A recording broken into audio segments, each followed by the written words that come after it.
नमस्कार, मैं चंदन कुमार और आप देख रहे हैं अपना पसंदीदा चैनल अंगवानी। एक घटना जिसने एक नई बहस को पूरे देश में जन्म दिया। अब लोग इस बात की चर्चा कर रहे हैं, हिमाचल से जो मंडी लोकसभा क्षेत्र है वहां से जो बीजेपी की सांसद चुनी गई है कंगना रनौत, और जिस तरह से एयरपोर्ट पे, चंडीगढ़ एयरपोर्ट पे वहां की जो सीआईएसएफ कांस्टेबल थी, सीआईएसएफ की जवान थी, उन्होंने उनको तमाचा जड़ा। उसके बाद से एक चर्चा जो पूरे देश में हो रही, क्या मतलब जो यूनिफॉर्म में है वो इस तरह से मतलब इस तरह से वो किसी को तमाचा लगा सकते हैं या किसी के ऊपर हाथ उठा सकते हैं। तो इसी पर चर्चा करने के लिए हमारे साथ लेफ्टिनेंट कर्नल जीपीएस विर्क साहब जुड़े। अब जिन्होंने क्या जिनकी कहानी आप भागलपुर दंगों में जो इन्होंने इंसानियत की जो मिसाल कायम थी वो पूरे देश ने देखा। आपने भी अंगवानी पर पहले इनको सुन रखा है, और चूंकि वो सिविलियन इलाकों में भी इनकी पोस्टिंग रही और वहां पे किस तरह से लोगों से मिलकर इन्होंने काम किया और कैसे जो मतलब आर्मी और आम लोगों के फर्क को मिटाकर उनके सुख दुख में साथ देकर काम किया। तो उनसे बेहतर मुझे नहीं लगा कि कोई इस बारे में बता सके कि जब आपकी पोस्टिंग या आप जब मैन इन यूनिफॉर्म, जब एक सिविलियन जगह पे आप रहते हैं, तो आपको इस तरह घटना जो चंडीगढ़ वाली घटना हुई, ऐसे में क्या ये जो चर्चा वो क्या है, इस पर आखिर क्या कहता है आपका जो जो नियम है, जो आपके प्रोटोकॉल है, वो क्या कहते हैं, उसके बारे में हम सीधे लाइव जुड़ते हैं चंडीगढ़ से लेफ्टिनेंट कर्नल जीपीएस विर्क साहब से। जीपीएस विर्क साहब, स्वागत है अंगवानी पर आपका। जय हिंद, शुक्रिया आपका। आपने फिर आज आपने भागलपुर से आवाज उठाई है और मुझे बहुत अच्छा लग रहा है आपसे इस सब्जेक्ट के ऊपर भी आपके साथ बातचीत करने के लिए। ये जो आपने ये टॉपिक उठाया, विर्क साहब, ये जो चर्चा छिड़ गई है पूरे देश में, जो चंडीगढ़ में बीजेपी की सांसद अभी चुनी गई है नई नई कंगना रनावत, हालांकि वो विवादों में अक्सर रहती हैं, तो चंडीगढ़ एयरपोर्ट पे जो सीआईएसएफ की जवान थी उनके साथ जो उनका थप्पड़ कांड हुआ, इसके बाद से एक चर्चा छिड़ गई कि ऐसा जो है, जो भी है मैन या वुमेन जो भी इन यूनिफॉर्म, उनके लिए एक प्रोटोकॉल होता है। तो हम आपसे ये जानना, चूंकि आप भी जो भागलपुर जैसे इलाकों में रहे, भागलपुर दंगे के समय जो आपने एक इंसानियत की मिसाल जो आपने कायम की, आज भी मतलब दंगे के 30 साल बाद भी जो हम लोग उसको जानते हैं, लोग जानते हैं, उसकी चर्चा करते हैं। तो हम ये जानना चाहते हैं आखिर इन सब में प्रोटोकॉल क्या कहता है, क्योंकि आप सिविलियन इलाकों में रहे, आपसे मतलब आप बेहतर इन चीजों को समझते हैं, तो उस पर बताएं आप। बिना मतलब देखिए, राजनीति में तो लोग कहते हैं कि उन्होंने सही क्या गलत क्या, हम राजनीति में नहीं जा रहे, हम ये जानना चाह रहे कि आखिर प्रोटोकॉल क्या कहता है इसमें। जी विर्क साहब। देखिए, ये जो किस्सा है इसको हमें दो पहलू में देखना पड़ेगा। एक पहलू कंगना का, जब वो मेंबर ऑफ पार्लियामेंट नहीं थी, और दूसरा ये जो कुलविंदर कौर है जो सीआईएसएफ यूनिफॉर्म के अंदर ड्यूटी कर रही थी, ये यूनिफॉर्म के अंदर अपनी ड्यूटी निभा रही है। ये दो पहलू के अंदर जब हम देखते हैं, और ये जो किस्सा हुआ है, यही कंगना जो पहले मेंबर ऑफ पार्लियामेंट नहीं थी, जबकि देश के लिए उसने कोई ओथ नहीं ली हुई थी, उसके बाद आकर उसने ओथ लेने के बाद ही ये रिप्रेजेंटेटिव बनी है, क्योंकि जो इलेक्शन के लिए भी खड़ा होता है तो कॉन्स्टिट्यूशनल ओथ देता है। तो एक जिम्मेदारी का एक अपने आप ही उसके ऊपर कानूनी एक दायरा आ जाता है। उसी प्रकार से कुलविंदर कौर इंडिविजुअली जो भी हो, लेकिन जब उसने अपनी फौज की यूनिफॉर्म डाल ली है, सीआईएसएफ की यूनिफॉर्म डाल ली है, देश के प्रति अपनी कसम खाकर अपनी ड्यूटी निभाने की एक कसम खा ली है, तो उसके भी एक अलग से दायरा शुरू हो जाता है।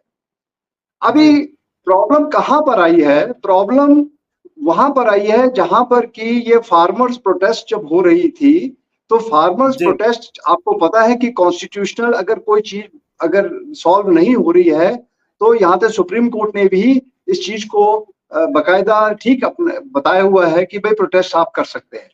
अभी वो जो प्रोटेस्ट जब लगातार फार्म लॉस के ऊपर हो रही थी, और वहां पर जो जजमान वहां पर प्रोटेस्ट कर रहे थे, उन जजमानों के बीच के अंदर ये कुलविंदर कौर की माताजी भी साथ में प्रोटेस्ट कर रही थी।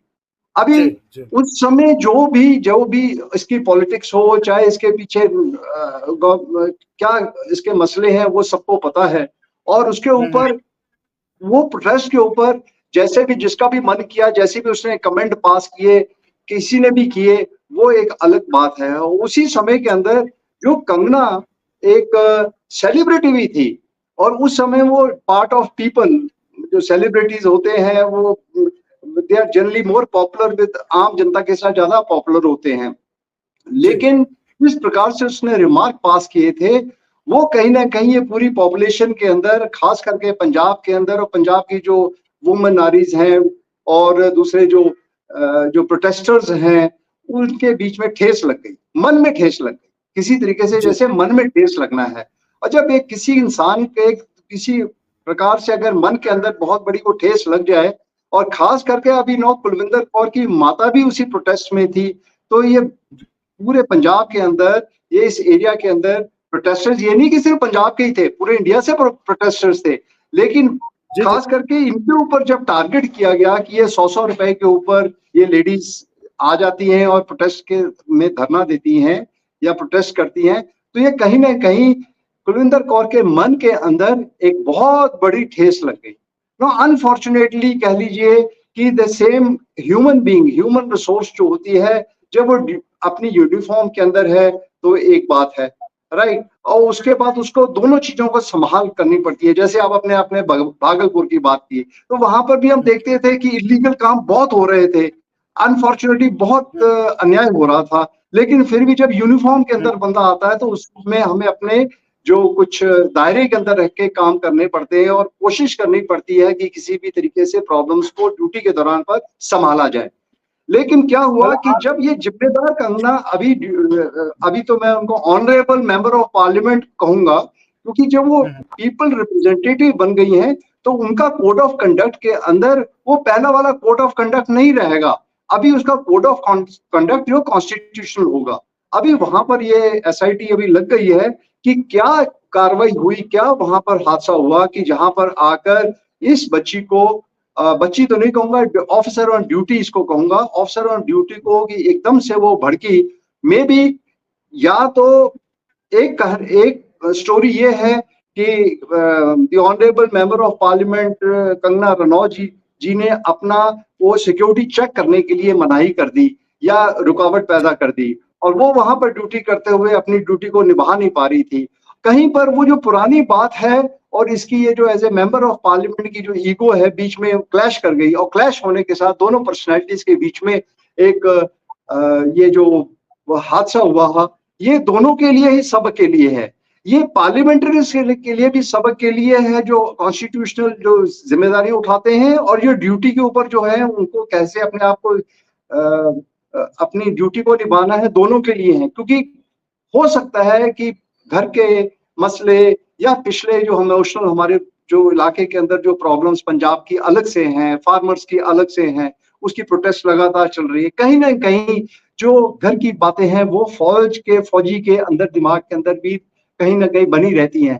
तो ये बहुत बड़ी स्टडी की जरूरत है नेशनल लेवल के ऊपर कि जिम्मेदारी दोनों को निभानी पड़ेगी। द लॉ मेकर्स ऑल्सो, जो खास करके पीपल रिप्रेजेंटेटिव बन जाते हैं, जो सेलिब्रिटीज हो जाते हैं, उनको जिम्मेदारी के साथ लोगों के साथ पेश आना चाहिए। और जो तकलीफ के अंदर लोग हैं, जैसे फार्मर्स थे, कुलविंदर कौर की माता थी, इन सबको भी इस तरीके से लेकर जाना पड़ेगा कि ये प्रॉब्लम्स सॉल्व होनी चाहिए, ना कि प्रॉब्लम बढ़नी चाहिए।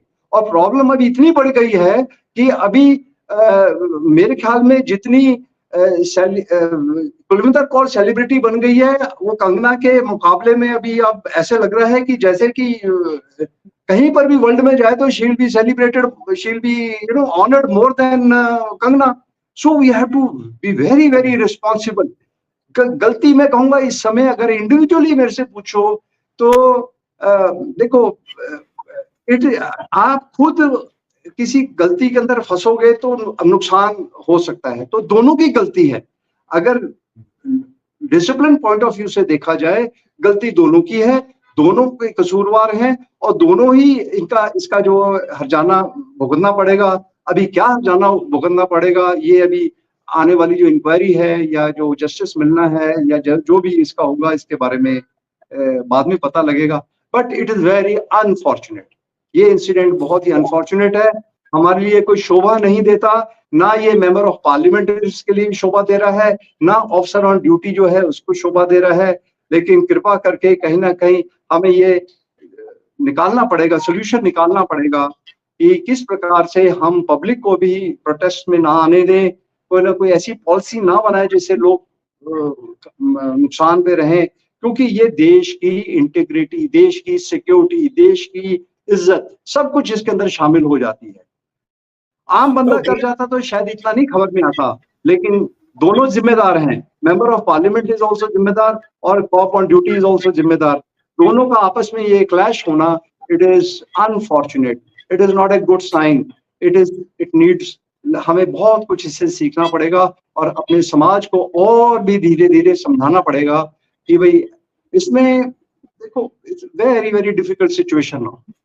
कर्नल साहब ये आप बहुत सही बात कह रहे हैं कि इस घटना को हमें सिर्फ एक घटना के तौर पर नहीं देखना चाहिए कि कहीं कोई तमाचा कांड हो गया या थप्पड़ उठ गया। ये घटना एक आंख खोलने वाली घटना है, जिसको कि हमको इसको एक केस स्टडी के रूप में लेना चाहिए, जिसमें कि दोनों पक्ष को जो है जिम्मेदारी के साथ सामाजिक जीवन में व्यवहार करना चाहिए। ठीक है, आंदोलन था, बहुत किसानों का आंदोलन था, लोग, अब आपको उससे अगर ऐतराज है तो आप इस तरह के बयान जारी ना करें जिससे किसी की भावना आहत हो, है ना। तो दूसरी तरह अब जो दूसरी बात आ रही है, दूसरा पक्ष ये भी कह रहा है कि शायद कंगना रनावत ने अपने एमपी होने के कारण, जो एमपी चुने जाने के कारण वहां पे शायद उन्होंने सिक्योरिटी चेक करने से मना कर रही थी, फोन को ट्रे में रखने से, जैसी तो तरह की बातें आ रही हैं। तो खैर ये तो जांच के बाद ही पता चलेगा। लेकिन जो विर्क साहब, जो कर्नल साहब कह रहे हैं, कर्नल साहब बहुत मतलब ध्यान देने वाली बात कर रहे हैं कि इस घटना को महज एक घटना के रूप में ना देखते हुए हमें इस घटना को केस स्टडी के रूप में देखना चाहिए, और आगे ऐसी घटना ना हो जिससे कि जग हसाई होती। देखिए, सांसद की भी जग हसाई हो रही और इस पे भी सवाल उठ रहे हैं कि भाई कि यूनिफॉर्म में है और उन्होंने ऐसा कर दिया, तो इस तरह की घटना आगे ना हो। तो दोनों पक्ष को सेंसिबल होने की जरूरत है। ये तो कर्नल साहब आपने ये समझा दिया, मैं बहुत अच्छे से समझाया आपने। मैं आपसे ये जानना चाहूंगा, मेरा आखिरी सवाल इसमें ये होगा कि ठीक है, मान लीजिए किसी ने कुछ भी कहा और मेरी किसी की भावनाएं आहत हो जाती हैं, ठीक है, तो मतलब from the duty point of view अगर ऐसा हुआ है, हालांकि दो तरह की बातें आने की, एक तो उन्होंने सिक्योरिटी चेक करने में आनाकानी की, है ना, तो जाकर ऐसा हुआ, या और फिर जो एक ये हुआ कि भाई उनकी वो पिछले बयान से जो कि उनकी माँ के बारे में ही, मतलब वहाँ जो प्रदर्शनकारी महिलाएं थी उनके बारे में कंगना ने कहा था कि 100 रुपए में लेके बैठती, इसलिए जो इन्होंने जो है उनको थप्पड़ जड़ा। तो हम from duty point of view कहते क्या वर्दी में, मतलब ये कितना एक जवान को, एक पुलिस अफसर को, एक आर्मी के जवान को कितना मुश्किल होता है अपने को अंदर से कंट्रोल में रखना, क्योंकि क्या बहुत बार आदमी अपने को कंट्रोल नहीं रख पाता है, क्योंकि वो भी तो इंसान ही है। नहीं, बिल्कुल आपकी बात सही है। आपने तो बड़ी एक वो वाली बात कर दी जो कि आपने खुद भागलपुर में देखी हुई है। देखो, क्या ऐसी बात हुई होगी कि हजारों आदमी एक दूसरे को मार दिए, हजारों आदमी एक दूसरे को मार दिए।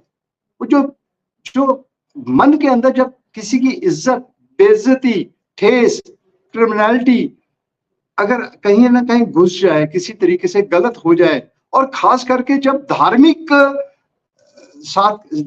बात के साथ जुड़ जाए कोई चीज, क्योंकि हिंदुस्तान के अंदर पत्थर पत्थर पे भगवान है। कोई भी पत्थर के ऊपर रंग लगा देता है वही भगवान बन जाता है, किसी भी की जगह पर दुपट्टा लगा देते हैं वही बाजार बन जाती है, कहीं पर भी वो निशान साहब लगाए गुरुद्वारा बन जाता है। यहाँ तो हर इंसान कहता है कि सबसे पहले मेरा भगवान है, बाद में हर कोई चीज है। तो हर हिंदुस्तानी पहले तो अपने आप को भगवान के साथ एकदम मेल मिलाप रखता है, और वो भगवान के साथ साथ अपनी जो श्रद्धा रखता है वो हमारे कल्चर में है, वही हमारा रिलीजन बन जाता है, वही हमारे, मतलब it's a very very complex. India is one of the fantastic nation कि हर जगह पर हर एक के अलग अलग अपने सोच विचार हैं भगवान के लिए के नाम पर। और खास करके जब अभी आप देखिए, जब आपकी भावनाओं पे ठेस पहुंचता है, तो ये यूनिफॉर्म वाला एग्जाम्पल ये पहला एग्जाम्पल नहीं है। अगर आप देखें तो जब ये ठेस पहुंची थी 1984 के अंदर, जब हम गोल्डन टेम्पल के ऊपर ये अटैक आ गया, अभी देखो वो सतवंत सिंह और बेअंत सिंह वहां पर तो थे ही नहीं, लेकिन कहां से ड्यूटी पर सिंपल स्टेट, हमारी प्राइम मिनिस्टर को भी वी लॉस्ट इंदिरा गांधी जी। अभी जो भावनाएं हैं बड़ी इंपॉर्टेंट हैं, खास करके जो धार्मिक भावना बन जाती हैं, इसको हमें सजा के रखना चाहिए, समेट के रखना चाहिए, इसके ऊपर हेट्रेड नहीं क्रिएट करनी चाहिए। इसी प्रकार से यहाँ पर भी यही इसी मैं बार बार ये कह रहा हूँ जी मैं कह रहा हूँ जी, आप जो कह रहे हैं उसी पे कह रहा हूँ कि इसी कारण से तो ये चर्चा तेज हो गई कि मैन इन यूनिफॉर्म जब वो रहते हैं तो ऐसी घटनाएं में तो कुछ भी हो सकता है, जैसे पूर्व प्रधानमंत्री इंदिरा गांधी के साथ हो गया था, है ना। तो यूनिफॉर्म में तो बिल्कुल चर्चा। उसके बाद देखो,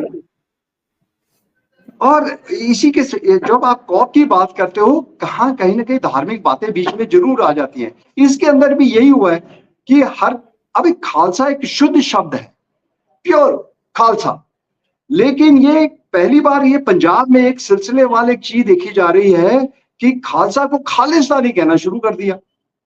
Khalistan can be A demand, और ये खालिस्तान शब्द जो डिमांड है, ये ब्रिटिशर्स टाइम के टाइम पर डिमांड है, 1930 1935 4 के अंदर डिमांड है।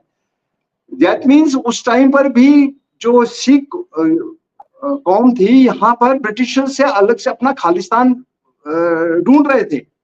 लेकिन जैसे जैसे देश आगे बढ़ता रहा, आजादी हमें मिलती रही, तो उस समय ये प्योरिटी की तरह हमने देखा कि यार हम लोग एक ही हैं, तो हम लोगों ने एक साइड पकड़ लियो, जो पार्टीशन हो गया, धर्म के नाम पे पार्टीशन हो गए। जब धर्म के नाम पे पार्टीशन हो गए, उसके बाद भी हम एक कौम के ऊपर इतना दबाव आ गया कि यही पंजाब, जिसको 5 दरियाओं का पंजाब कहते थे, आज 5 अलग अलग नाम से पुकारा जा रहा है। हरियाणा आ गया, आपका हिमाचल प्रदेश आ गया, चंडीगढ़ आ गया, दूसरा पाकिस्तान में चला गया, अब ये एक छोटा सा एक पंजाब सूबा रह गया। वहां के लोग अभी अगर कहीं ना कहीं ये प्रोटेस्ट पे आ गए हैं, क्योंकि हिंदू और मुस्लिम जो बगैर ये हेड गियर के हैं, वो तो कैमोफ्लेज है, वो पता ही नहीं लगता है हिंदुस्तान के अंदर की कौन कौन है। लेकिन हम जो सिख है, वो अपने आप को सजा हमेशा देखता है, तो हम तो दिखेंगे खालसा। जब खालसा दिखेंगे तो हर खालसा का खालिस्तानी जब आप यूज करते, अगर मैं सेपरेटिस्ट हूं, मुझे सेपरेटिस्ट बोलो, मैं टेररिस्ट हूं, मैं टेररिस्ट बोलो, लेकिन आप मुझे ये मेरे खालसा अच्छे शब्द को आपने एक नेगेटिविटी में लिया है, खालिस्तानी। और खालिस्तानी जो है वो यही इस्तेमाल हो रहा है। और मुझे, आप मीडिया वाले हैं, मैंने एक कंप्लेंट भी एक बार, सुधीर चौधरी का एक ब्लॉग है, उसके ऊपर मैंने ये कंप्लेंट डाली है, आज भी ये कंप्लेंट खड़ी है कि क्यों ये प्योर अच्छे शब्द खालसा को खालिस्तानी मीडिया यूज करता है। उन्होंने ये ब्लॉग लगाया कि खालिस्तान कैसे बन सकता है। वो फार्मर्स प्रोटेस्ट के दौरान पर भी ये उंगली लगाने वाली बात थी। मतलब हो सकता है कि खालसा इतना खालिस्तान नहीं मांग रहे, जितना ऊपर से एक ऐसे साजिश बनाई जा रही है कि भाई ये इलाके पता नहीं बहुत बड़े खतरनाक हो, और ये नहीं पता हमारा बैकग्राउंड कि खालसा रूप ही पूरे हिंदुस्तान को टायरनी के अगेंस्ट बचाने वाला था। यही एक इलाका है जो कि जहां पर गुरुओं ने कुर्बानियां दी हैं देश को बचाने की। यही एक गुरु है जहां पर साहिबजादा, मैं उस साहिबजादा अजीत सिंह नगर में बैठा हूं, जहां पर बच्चों ने भी अपने देश के लिए, अपने धर्म के लिए अपनी कुर्बानियां दे दी, दियों में चुने गए। तो हम लोग का तो हिस्ट्री है। ये तो यहाँ पर एक, सर मैं ये कह रहा हूँ कर्नल साहब, ये तो काफी विस्तृत टॉपिक है इस पे, और ये काफी चर्चा का मतलब आई एम टेलिंग यू, ये डिटेल केस स्टडी की जरूरत है। ये नेशनल जो एक लगातार सिलसिलेवार खालसा को एक अलग, और ये क्योंकि यहाँ पर एक और आ गई, इसके शब्दावली में भी ये आया कि क्या आप और उसके नेम प्लेट, इसका मतलब सिंह भी आज की तारीख में प्रॉब्लम में आ गया। चाहे पगड़ी नहीं भी डाली है, लेकिन अगर गुरप्रकाश सिंह लिखा है तो सिंह अच्छा खालिस्तानी। अभी वो उसने तो पगड़ी नहीं डाली थी कौप ने, उसको क्यों कौर देखकर खालिस्तानी बोला, ये सुनने में आया। I do not know what is the right story, but कहती है, सुनने में एक स्टोरी आई है कि कौर को ऑनरेबल मेंबर ऑफ पार्लियामेंट ने खालिस्तान के साथ कनेक्ट किया। Now that is the part of the, I do not know what is right, मैं मीडिया की बात कर रहा हूँ, जो खबर निकल के आ रही है, पब्लिक में आई है जानकारी जी। तो सिंह और कौर भी, पहले पगड़ी के अंदर नुकसान हो रहा था, अभी सिंह और कौर के ऊपर अटैक हो रहा है, ये तो गलत बात हो जाएगी ना। तो देश में हमने भावनाओं को समेट के रखना, कंट्रोल करके रखना है। ये किसी की भी भड़क सकती है भावना। मैं इंदिरा गांधी का एग्जाम्पल क्यों ला रहा हूं, ये भावना ही है। राइट्स, क्या हम दंगों के साथ ही काम करेंगे? जहां देखो उस भागलपुर के समय पर सिर्फ एक पॉलिटिकल पार्टी की 2 सीटें थी, और भागलपुर दंगा के बाद 89 सीट्स हो गई, सरकारें बदल गई। क्या हम दंगों के साथ ही देश को चलाएंगे? शर्म आती है हम लोग की जान माल का खतरा करके हम आगे कितना अपने आप को तोड़ लेंगे। पाकिस्तान निकल गया आपसे, बांग्लादेश निकल गया आपके हाथ से, कुछ निकल गया, हम कितना बढ़ सकते हैं? हम जुड़ सकते हैं, हमें जोड़ना पड़ेगा, हमें विस्तार वैसे निकालना पड़ेगा जैसे महाभारत पहले था। खालसा रूप यही था, खालसा राज वो था जो कहां तक देखो, Lahore was the power seat of power, वहां से महाराजा रंजीत सिंह रूल करते थे, कहां तक? अफगानिस्तान तक, तिब्बत, जनरल जोरावर सिंह पूरा आगे तक, लद्दाख आज हमारे इलाके में था, जहां आज की तारीख में चाइना खाम खाई हमारे कब्जा करके बैठ गया है। मैं कब्जा अननेसेसरी वो तिब्बत को भी कब्जा कर गया, हमारे फोर्सेस के बिल्कुल eyeball to eyeball है। हम लोग को तगड़ा होना पड़ेगा, वो तभी हो सकते हैं कि अगर हम इकट्ठे हों। ये हमारा, जब तक हम अपने आप को इकट्ठा नहीं करेंगे, हेट्रेड से बाहर निकलना पड़ेगा। इस समय इलेक्शन 24 का जो रिजल्ट आया है, मुझे कुछ ऐसा लग रहा है कि आने वाला जो समय हम लोगों को और इकट्ठा करेगा, क्योंकि ये ऐसा दौर निकल गया है। क्योंकि मेंबर ऑफ पार्लियामेंट कंगना की हिम्मत नहीं होनी चाहिए थी, उस समय वो सेलिब्रिटी थी, जिस प्रकार से उसने ये शब्दावली बोली, मुझे तो लग रहा है कि उसको इतनी अकल भी नहीं होगी, उसको बुलवाया गया है। वो इतनी मैच्योर कैंडिडेट नहीं है। So whatever is happening, if it is happening by design, then it is very dangerous. तो कर्नल साहब, आपने इतने अच्छे ढंग से बताया, और साथ ही एक सीजन्ड और एक सच्चे, मतलब जो आर्मी मैन होता है उसी स्पिरिट से आपने बताया कि इस घटना पे हमें राजनीति की बजाय इसको एक केस स्टडी के रूप में देखना चाहिए, और जो राजनीति में कम से कम नेताओं को काफी सेंसिबल होना चाहिए, नेताओं के साथ साथ हर आदमी को सेंसिबल होना चाहिए दूसरे के भावनाओं को लेकर, क्योंकि ये भावना ही है जिसके कारण कुछ अच्छा होता है तो कुछ खराब भी होता है, और ये उसी का नतीजा था। तो कर्नल साहब, बहुत बहुत धन्यवाद जुड़ने के लिए और इस पर बात करने के लिए। तो साथियों, ये आपके लिए थी हमारी विशेष कोशिश कि आखिर एक प्रोटोकॉल और एक मतलब क्या कहता है जब एक आदमी, चाहे वो पुरुष हो या महिला, जब वो वर्दी में होता है, जब वो ड्यूटी कर रहा होता है। देखिए, बड़ी मुश्किल काम होता है अपनी भावनाओं को अंदर से, फिर भी वो उसमें बिना इन सब चीजों से प्रभावित हुए वो जो है, चाहे बॉर्डर कह ले, चाहे सिविलियन ड्यूटी करे, उसको ड्यूटी कर रहा होता है। तो उस समय अपनी भावना को कैसे काबू करना होता, तो इसके लिए हमने कहा कि जो कर्नल जीपीएस विर्क साहब है, जिनकी कहानी आपने सुनी, इंसानियत की मिसाल की कहानी पूरा देश जानता है और आपने भी सुनी, तो उनसे हमने सोचा उनसे इस पर बात करो, उन्हीं से समझेगा कि प्रोटोकॉल क्या कहता है और क्या होना चाहिए था और क्या इसमें अब आगे हो सकता है। तो कर्नल साहब, बहुत बहुत धन्यवाद, और साथियों आप भी इसी तरह चैनल को लाइक शेयर सब्सक्राइब करें, हमें करते रहे। जय हिंद।